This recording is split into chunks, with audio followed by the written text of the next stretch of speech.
Talking with the Wood County Sheriff Sean Becker on today's program here on the Inside program, live on the radio. You can too, 384-2191, 384-2191. We talked about a fatal crash that happened yesterday. It's fresh in our mind, but it's also, as I go down that road, when I heard the story, it kind of affected me because I thought to myself, what if? You put yourself in that position where suddenly you're in that position. I mean, no fault of your own. You're just tooling down the road on a partly sunny day, and there it is. It happens to you. Now, I wanted to talk about the people who were witness, because should I hang around?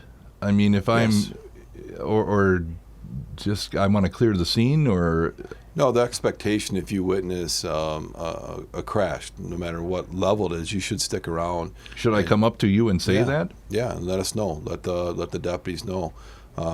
When I arrived, I had one person come up to me, and then another person went up to a different deputy and gave a statement. And they were very shook up because they witnessed, they saw the crash. They saw impact, they saw everything. And fortunately, you don't see that very often, but what they did is they saw it. And it's a fairly busy road. It is. If you look at County Highway A and then you compare it to State Highway 80, you look at a lot of people take that route to save a little time to get to either Pittsville or down to Wisconsin Rapids. So it is a heavily traveled roadway and going back to the what if thing that you brought up, you drive that road. Yeah, it could have happened to you. I thought of it, and kind of hit me last night when I got home. I was meeting another deputy in Pittsville. I took Highway 80 down. He took A. And we missed the crash by 15 minutes. And I just thought, okay, if Sergeant Souza, if we timed it differently, it could have been him. It could have been anybody. So it is a heavily traveled road. And you just have to have those defensive driving skills out there, and the awareness is huge for any driver out there. And when you have those higher speed intersections, that awareness level has to come up. It's one of those things where you're, I don't want to say paranoid, but it doesn't hurt to be cautious. And I don't know where that line lies. I guess be vigilant. And you lose. The more you drive, the more you see it all the time. Yeah, it's second nature. We drive all the time, and then you listening to the radio, which you should be. Oh, but. Of course. Put the cell phone down. Listen to the radio, please. Right, especially WDLB. Yes, okay. Just set it and forget it. Then you don't have to look down and see what channel. One channel in the county. Just listen to that. But no, you have to be that defensive driver, and even more so, more aware of your surroundings, because we can talk about the cell phones, and I wouldn't say that was happening in this situation. It could have been. There was a commercial vehicle involved. It was a van. It wasn't like a semi. It was a van that was most likely delivering packages in the area. We can assume that, but it wasn't like a semi, with 80,000 pounds behind it. It was more like both vehicles were similar in weight. And then getting back to the reconstruction part of it, this is a momentum issue or a problem, that you can get into a math formula where you can get into pretty accurate speeds, like I mentioned before, with the science behind it that has been there. There's been a couple of universities, Northwestern being one of them, that have been on the forefront of developing this science, this information that you could use and apply to what we do in law enforcement. And it's not easy.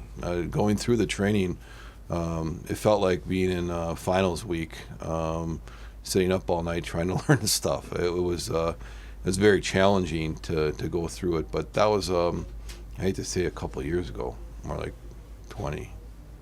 But anyway. Talking with Wood County Sheriff Sean Becker here this morning on AM 1450 WDLB, this final Friday of the month of October. You could be watching us in video here in Marshfield Media Access on their Facebook page or on their website. And also in the picture here with me, as long as we're talking about, I hate to use the term fatalities, the Wood County Coroner Scott Braham. Good morning. Good morning. I've been after someone a long time to be on here because I don't know that everybody knows, even though it's a ballot position where you're voted on, that everybody knows exactly what it is that you do and when to call you and what your department is all about, for that matter. Yeah, I'm glad you had us come in at the same time because we work hand in hand together. Just speaking about that fatality, my deputy coroner was paged out to this call. So our department will go in there, and once they're completed with their investigation, well, then we investigate the death part of it. So then he handles the case for the coroner position. But we've had several cases that we worked on. If it's criminal activities, that we work hand in hand with law enforcement real closely. What does the coroner do? I mean, I watch Quincy, on TV, and now I watch, what's the autopsies. But I mean, other than that, trying to figure out a cause of death, not everything is that suspicious. But yet you're involved in every death in the county? No. Usually our average is about 92 deaths a month in the county. We average about 24 investigations of those. If they are a suspicious death, a home death, if they've been in the hospital within 24 hours, we'll investigate it. Children's death, anything under the age of 50 that isn't related to like a disease, and if it's something like an overdose or a murder or anything like that, then we will take the deceased down to Madison for an autopsy to a forensic pathologist. If it's in a healthcare facility, though, you still become involved? No, they will call us or page us at night or during the day, and they'll inform us of the death. If it has anything to do with falls, then we'll investigate it. But if it's just a regular death that they know that this person is going to die and there's nothing suspicious about it, they notify us, but it's nothing that we have to investigate. Well, for years, the death certificate would say natural causes. We have a whole lot more knowledge now about what those causes may or may have been. Was it because of a disease, or was it because of a heart attack? Was it because, specifically, did they stop breathing? Did they choke, or what? I mean, I know that they were ill or something like that, but is it necessary to narrow it down to specifics? Yes. With the cause of death, you want to be specific on how they died. And a lot of times, if it's a call at home death, a sudden death, law enforcement's there before we get paged, because they'll look into it, and then we'll meet with them, and then the departments work hand in hand to decide, okay, is this natural? Is it suspicious? Is it something other? And then once we go from there, you talk to the family, you find out the person's history, get our medical records. If we cannot figure out what they died from, but most times than not, we do know what they died from. But if not, then we'll take them down for an autopsy. Well, how long does all of that take? I mean, if somebody's deceased, and, well, like, say, for instance, let me back up the question here. If I find somebody at home, I go in, and they're in the bed, and they're obviously have stopped their heart, and they're getting colder and bluer, and it's like, okay, who do I call now? Do I call 911? They're already gone. I mean, it's not an emergency. Do I call the non-emergency number? Who do I call when I find somebody deceased? Your best bet for that is 911. And let them decide? Yeah, Yes. then what'll happen is EMS will be most likely sent to the residents to confirm, and then once that is, somebody's confirmed that they're deceased, the coroner will be called for as Scott mentioned, anybody that passes outside of a hospital, law enforcement usually will go to, and then do an assessment if there's anything that's suspicious in any type of nature, or if not, we still do a report. And the coroner always gets called to those situations, and it really is huge to have the communication aspect. Okay, this is what we're seeing, and then we'll talk with either Scott or any of his deputy coroners, and then decide at that point, do we need an autopsy to figure out, okay, what the exact cause of death was in this situation. people, I think, sometimes they misunderstand that we don't do an autopsy, or the coroner doesn't do an autopsy on every single death. It has to lead down the path of something suspicious for us to do that. And not everybody understands that. Who can make that request? I mean, as law enforcement can. Or do I have to? Can I, if my spouse or if my father, or as a family member, can I say I would like an autopsy, or can I stop one? If it's something that we're involved in, that we like, if it's an overdose or that type of case, we're going to do the autopsy. But if we deem that an autopsy is not needed, you can still have an autopsy done, but it'll be on your cost. Well, But we'll make sure to lead you to who you need to talk to take care of that. what does that consist of? I mean, I watch on TV where they remove organs. Is that every autopsy that way, or is it just simply toxicology test? Or If it's toxicology, we handle that. A lot of times we have our own because you kits. said drug overdose, and I'm thinking to Correct. myself, okay, I don't need to know if his liver was, poisoned. I kind of suspected from what he's been taking that was the case, that he ruined his organs. They were in the process of shutting down, but I don't know specifically. Was it his heart stopped, or was it his breathing so shallow he finally choked, or Right. And what we do is, when it's an overdose, we'll take the blood and take toxicology to find out what measures are in there of the drugs. But we also take them down for an autopsy, because now the forensic pathologist can void out if it's any medical related issue and say, no, there's nothing I can find that's medically that this person died. And now we wait for toxicology to come back, and then he'll do a final autopsy report. And when that comes back, then I contact whatever agency that is involved in it and give them a copy of it. But by definition, does an autopsy mean that you open the body Yes, and look at the organs? correct. Do you remove them? Like weigh? I mean, in the autopsy process. Yes, they do. Yes, they do. Talking with Scott Brame, Wood County Coroner here. You can too. 384-2191, 384-2191. This final Friday of the month of October, visiting with the Wood County Sheriff Sean Becker. He brought along with him Wood County Coroner Scott Brame. And I've always been curious. I don't, other than what you see about what happens, why. I mean, I thought to myself, well, if I find my dad or my mom or somebody in the bit, who do I call? Why? Do you have to do that? What's required? What's not required? What can I expect to happen here, and why? Yeah, I guess. If there is a death outside of the hospital, we're going to come to it. Whether it's at a residence, in a field, or anywhere outside a hospital, law enforcement is going to get called. And and most people they'll call 911 because it's a hard situation, to go through. If you come across somebody, friend, family member, or a person that's deceased or struggling or going down that path that they might pass. I mean, first thing you want to do is call law enforcement, because we can do some life-saving measures. If we can't bring somebody back, either ourselves or EMS, well, then that's where the coroner is called, and then talks to the family. Very hard job being coroner. I'll be honest, I couldn't do it, because you're dealing with death all the time, and that hurts people. I mean, it's upsetting, and you have to work with people, get them in the right direction as far as what arrangements you've pre-made, or you haven't even thought about it, and what do you do? And you have to have a close working relationship with all your funeral homes within the county.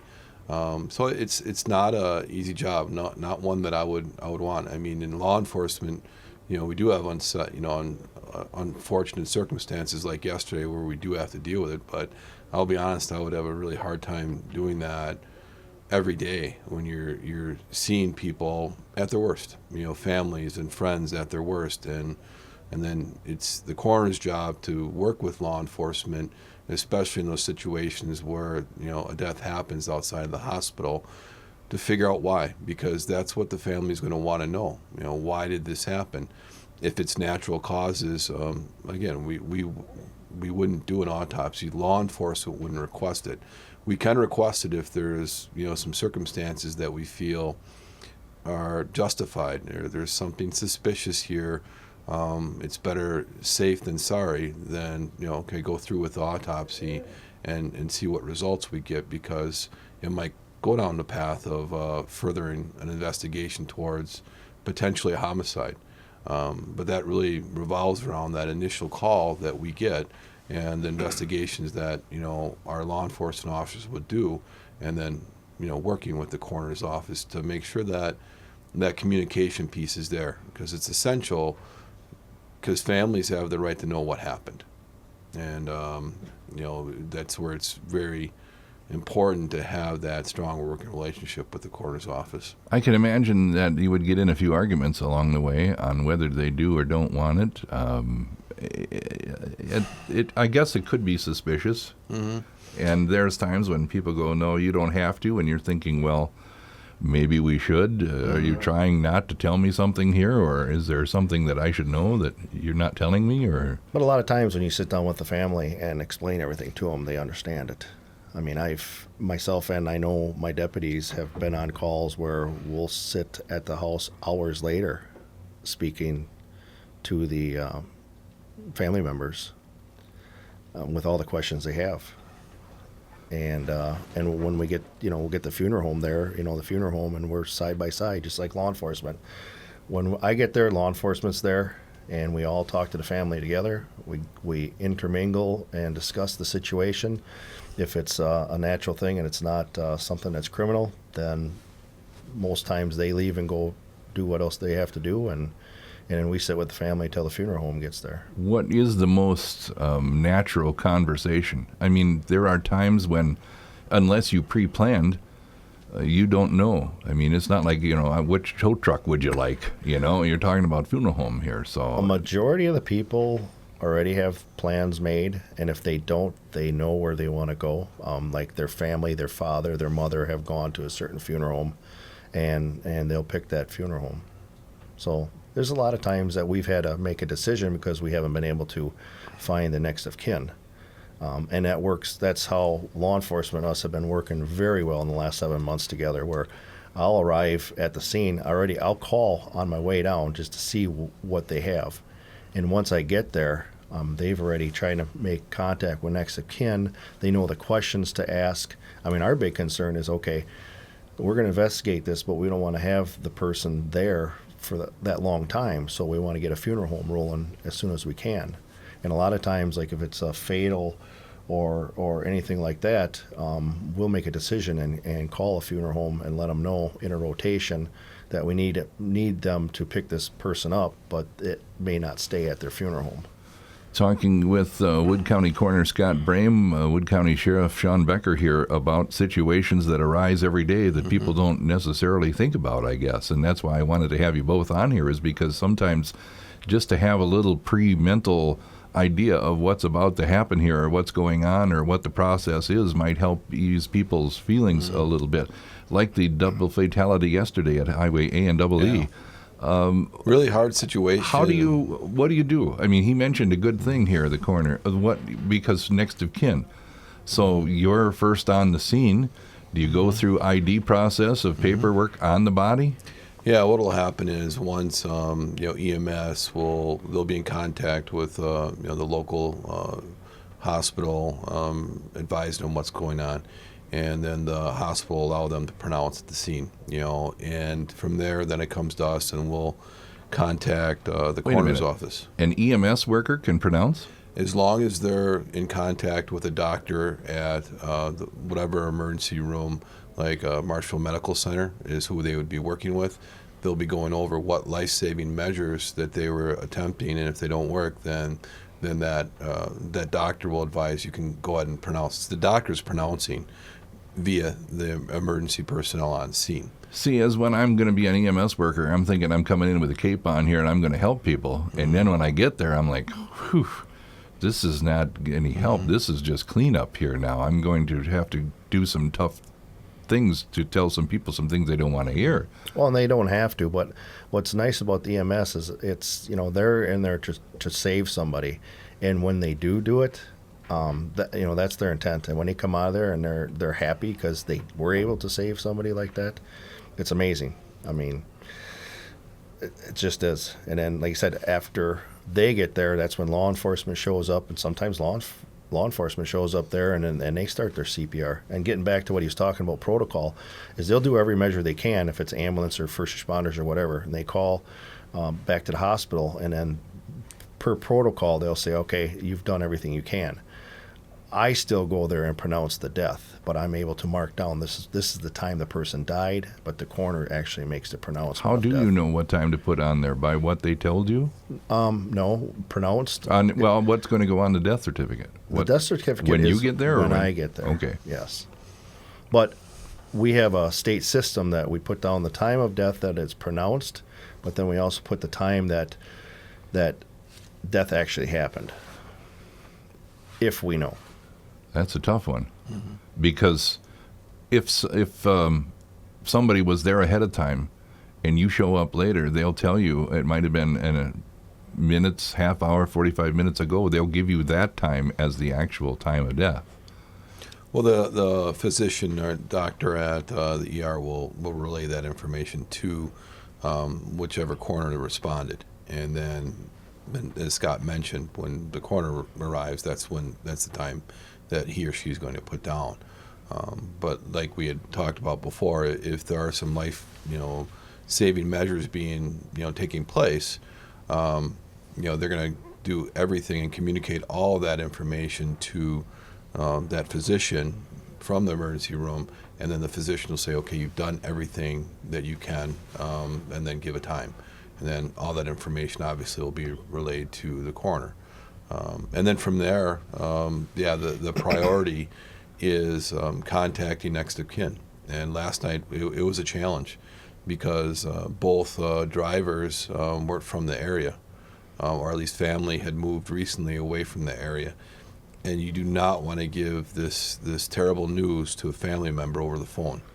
And it was very challenging, last night where you have social media out there, and you have people listening to the scanner. They know what's going on. They know there's a terrible crash. They know the 10 codes for the coroner. People know that somebody has passed, and you want to try to get that notification as fast as possible. And we really struggled last night trying to get that done.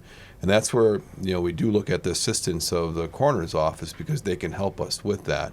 But as far as the law enforcement side of things, when we have to do a death notification, we want to do it face-to-face because we owe it to that family. Getting a phone call from a loved, hearing that a loved one has passed away, it's just you don't do that in protocol as far as in law enforcement. And I'll tell you what, having to do many of those in my career, that is the hardest call to go on, because you're giving somebody the worst news, whether they expect it or not, that they're ever going to get. And I've got vivid memories of just even talking about it right now. I remember every one that I've done, and it's hard. And like I said before, we don't do them as often as what Scott does in his office, and that's hard to see people at their worst. Even if they expected it, it's still very hard. And we've all experienced something like that in our lives, and that's just a very hard situation for us to be part of. Talking with Wood County Sheriff Sean Becker and Wood County Coroner Scott Brame here on today's program. You can too, live on WDLB 384-2191, 384-2191 here this morning. And we'll be back in just a moment, so stay with us.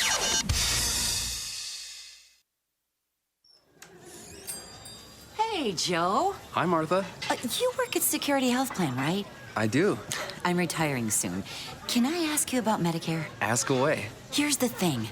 I'd like to spend less on Medicare and more on travel. Do I have options? Absolutely. Security has plans with premiums as low as $0. All of our plans allow you the freedom to see any doctor you choose, even when you travel. Plus, some plans give you a $30 quarterly credit to buy over-the-counter supplies. So I can stock up on sunscreen before heading south. Exactly. You can also choose a plan with dental, hearing, and vision benefits. I see some prescription sunglasses in my future. Thanks for your help. At Security, we believe in neighbors helping neighbors. So we'll help you find the right Medicare plan, even if it's not ours. Visit securityhealth.org/Medicare Listen today. Security Health Plan is an HMO, POS, and MSA plan with a Medicare contract. Enrollment in Security Health Plan depends on contract renewal. It's an NFL doubleheader on Sports USA. Up first, it's the Philadelphia Eagles with Ertz and Wentz soaring into Buffalo to topple Allen, Duke, and plenty of gore. Then we head to New England as the Cleveland Browns bring a Kitchens, a Baker, and Beckham the touchdown maker to square off with Brady, Edelman, and Gordon of the Patriots, who gets downfield in a flash. It's the Eagles at the Bills, then Browns at the Patriots. This Sunday on Sports USA. We start off with the pregame at 11:30 Sunday here. AM 1450, WDLB.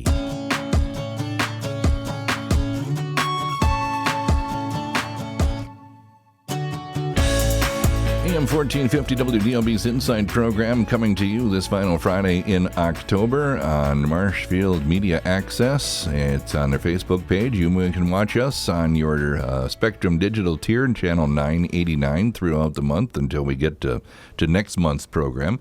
I remind you that some of the things we talked about have already been resolved because by the time you watch this, we may refer to some things that have already happened that are still in the future to us here yet, but we want to give you the opportunity to call live on the radio here the final Friday of the month. The sheriff makes himself available to you, and this month he's brought along, at my request, Wood County Coroner Scott Brame. And the questions have been in the line that most people don't know until, and even then when they have their dealings with the coroner, they only know what they know because of what you've done with them. But I didn't realize, when is an autopsy? When is it required? When is it generally, acceptable? Or what does it require? Organ removal or just toxicology? Or, is there, and is it court ordered? Or is, all those kind of things that happen on a local level that's not TV show stuff here, I mean, it's the real deal. And when you come involved with that, you understand a little bit more about what goes on, kind of demystify the process here a little bit. Like I said, if I find somebody at home who's deceased, do I still call 911 even though it's not an emergency? They don't need to come in a big hurry, I mean, it's... Well, most people will, and we encourage them to do that. As Scott mentioned before, it's not an everyday occurrence that you would see that, fortunately. But if somebody comes home and sees either a friend or a loved one that has passed and it's been, quite some time, that's what 911's for. Nobody's going to be upset if you utilize that to get somebody there as soon as possible. Well, for instance, as you said, some time, people could be living alone and be a day or more Years. Before they actually are discovered. Yeah, and that does happen, but still it's appropriate to call us under the circumstances, even on 911. That's, like I said, not a everyday occurrence that we would expect somebody to call 911 on that, because you just don't see that often. People don't, unless they're in the lines of working in a funeral home or what Scott does. But even a coroner would call us on 911 to say, hey, we've got a situation here where somebody has passed and it's been some time. We need some, law enforcement here to assist with the investigation. We're the start of it. If it's like we had mentioned before, outside a hospital, law enforcement is going to do the initial investigation on that, and then work, with the coroner's office to find out how that person passed. And if there's anything suspicious about it, well, then we're handling that investigation.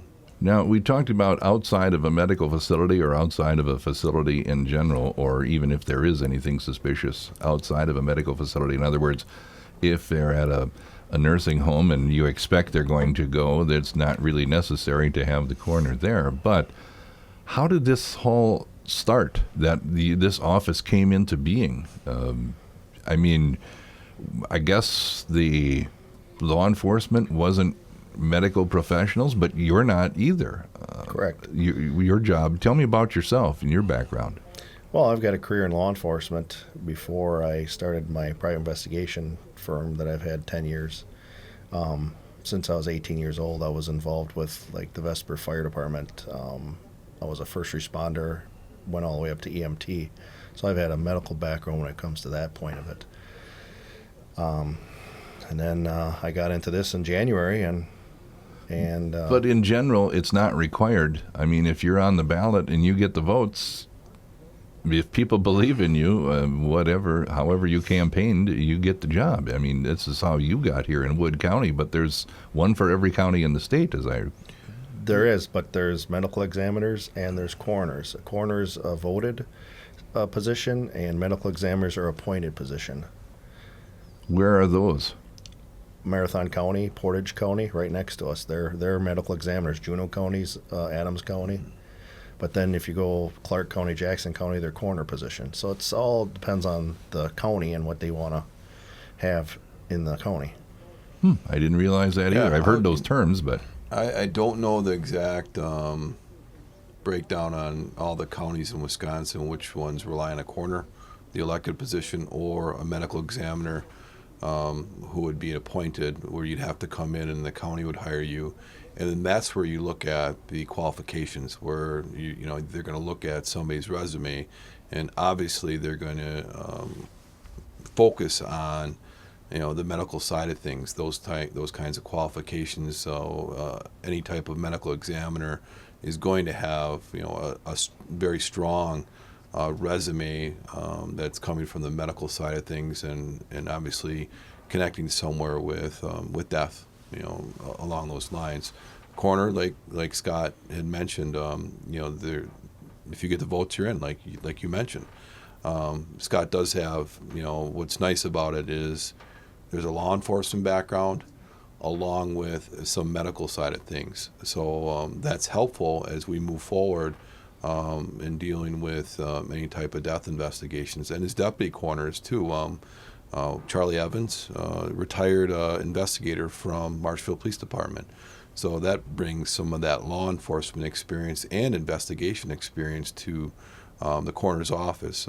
Jason Joling down in the Wisconsin Rapids area, another deputy coroner. He's also an EMT, a full-time EMT that works for the city of Wisconsin Rapids. So it's nice in the in the coroner's office you do have a strong medical background or investigative background that we work with. But I don't know the breakdown of of how many counties rely on the medical examiner, the appointed position, or they just go with a coroner. how many people are in your department? So when I first got it, there was 3 deputy coroners. When I look into the department and started work on all the different cases and what was going on, I actually added one more. So we have 4. We have 2 on the north end. And like he was saying, Charlie Evans, he had retired as an investigator, but he's been working with the coroner position for like 23 years. And then I have Sue Cawdy, who is a nurse who works on the north end. Down on the south end, like you saying, Jason Joling, he's my chief deputy, and he's actually a paramedic for the Rapids Fire Department. And then I have the newest recruit was Tom Stojak, who used to be the assistant fire chief at the Rome Fire Department. Well, 2 things. One, can you do that budgetarily? I mean, were you given the leeway to do that by whom? The county board or? I didn't have to because they work off a per diem, which has nothing to do with the county budget.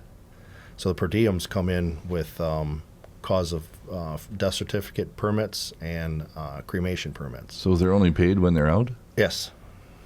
Wow. They get a per diem and mileage. But even here now, you're looking at your phone. I mean, there's things happening around you that's all the time. How can you have a different full-time job and still be on call? Is that something that you work out with your employer? Myself, I have my own business. Well, but I mean, if anybody were to help you, they couldn't necessarily have a full-time job. Well, Charlie's retired, So he usually takes all the North End calls. Sue works days and she covers nights and weekends.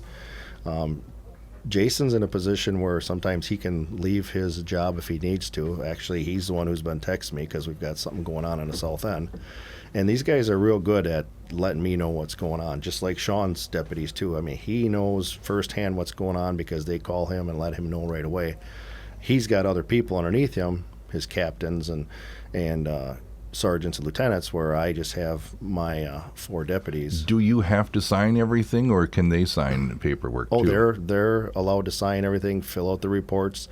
They're the 4 guys I depend on and I trust when it comes to investigating cases. I don't have to oversee anything that they're doing because I've seen their case reports. The last 4 years I went through the last term, and I went through everybody's reports. So I could see how everybody's aspects were, how they did reports, and then I changed a few things to make it the same in the whole county, because the North End was working a little bit different than the South End. So, Always does. yeah, I know, but it isn't anymore. Bring that up, did you? Well, yeah. So now it's very fluid now. Everything's working very well. So yours is a job that can be real busy or real slow. Absolutely. I hope you have a slow day for the coroner. Me too. I'm sorry to say, I would hope you don't make much hay, so to Yeah. speak here. But Well, there's days where we won't have calls, and then there's days we'll have 7 to 12 calls in that day. how long does it take? And this is a question I don't know if you can answer on average. Normally, like a death investigation where we're on a scene, it could be 1 to 5 hours. That's on scene, but how long does it take you to get there? Total. I mean, Oh. to get there from the page till when the report's done. So it doesn't take a lot. If it's an autopsy, that's an all-day thing. I mean, you got to deal with the case when you first get there. And then usually I've been taking the autopsies down so these other guys can still stay in the county and answer calls. I mean, that's a 9-10 hour day handling that. Put the headphones on there. Let's go to the telephone here and see. Ron, go ahead. You're on the air. Yes, I have a question for Sean and the coroner. For me? I came across 4 accidents already in my life. First one was a police officer from Marshfield. It happened right in front of me. A young girl T-boned a police car, a lady officer, and I crawled in the back seat. She was hurt, and I held the back of her head. And I just got on the radio, and I said, I don't know if this works. And the officers came back and said, yep. So I just held her head. So, and then there was another one. Motorcycle was T-boned by a big pickup truck. And it happened right in front of me. And he had a busted leg, busted jaw. So I was there. I'm not an EMT or anything. I don't know CPR. So I did the best that I could to get him comfortable. And then there was another one. It was 15 below zero. And I found him in the snowbank. And he was hurt really bad.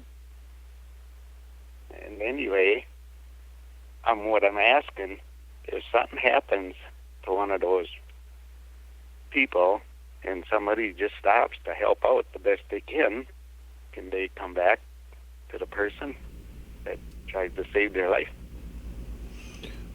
Are you asking, Ron, if... Good Samaritan law. Yeah, you've got the Good Samaritan law that Jeff had just mentioned. If you're helping somebody out to the best of your ability, what you just said, Ron, liability-wise, no. The situations that you brought up, well, first and foremost, thank you. Thank you for stopping and helping out. But no, as far as the liability aspect of things, if you're doing things to your best of your ability, along with calling in 911 and being directed to do things too as well, the biggest thing I can say is thank you for stopping.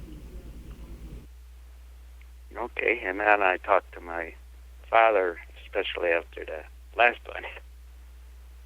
The kid was laying out there for over 5 hours. His body temp was 77 when they took him to the hospital. Wow. And he was, yeah. He just said, I saved the kid's life. Well, thank you so much for doing that. My dad, I told my dad what happened that day. And he said, a lot of people wouldn't stop, because they were 5 minutes late for work. And then he explained to me that people with a driver's license, they're supposed to stop. They are supposed to stop and render aid. Is that true? Or? Oh, good question. Legally, I don't think that you have to stop, but morally, you should stop if you can do it safely. Especially where we live, within Wood County, central Wisconsin. You want to make sure if you do stop, you're doing it safe, because unfortunately, when people that have good intentions like yourself, they stop to render aid to somebody, and then all of a sudden they become a victim themselves because other people on the roadway aren't paying attention, and more crashes do happen. You do see that, like in bigger cities where you'll witness a crash, but how can you stop on an interstate when it's full of people going highway speeds? But if you have a situation around here and you witness it, we obviously want you to stop so we can get a statement from you. But the bigger concern is you have the ability to help somebody and call it in. Some people don't, and that's up to them. But really appreciate you calling in and going over what you brought up and stopping in and saving somebody's life. Thank you for doing that. The Inside program live here on AM 1450 WDLB, coming to you in video on Marshfield Media Access, their Facebook page, or Channel 989 on your Spectrum Digital tier here throughout the month, talking with Wood County Sheriff Sean Becker and Wood County Coroner Scott Brame this morning. You had some promotions. Yeah, we did. We started a new tradition, a badge pinning ceremony. I know Marshfield Police Department does it. Other law enforcement agencies do it, and we had a lot of promotions this year, and we talked about doing something along the lines of a badge pinning ceremony that, like I said, other agencies do that, like either at their common council meeting or something like that. So we scheduled it. We had 3 people that were recently promoted to patrol sergeant. Like I said, it's the last phase of all the promotions that we had this year. Adam Berry, Corey Lee, and Nate Dean were all promoted through a process that they prevailed in. We had a lot of interest within the organization for those positions. So we did the ceremony on Tuesday night, and they each chose a family member that meant something to them to pin their badge on. So check out our Facebook page. We did lots of pictures on that, and it went over real well. And so it's going to be a tradition that we're going to continue. All right, nice. Thank you both for stopping in here, and I appreciate the information. And sometime we'll do this again, I think. Stop with Wood County Coroner Scott Brame and Sheriff Sean Becker. He avails himself to you here live on the radio the final Friday of the month here on AM 1450 WDLB as we make our way out to the end of October here. Be careful. Halloween time coming up. A lot of kids out on the roads and on the streets and the highways and byways around the area, so be careful on that night. Hometown radio station.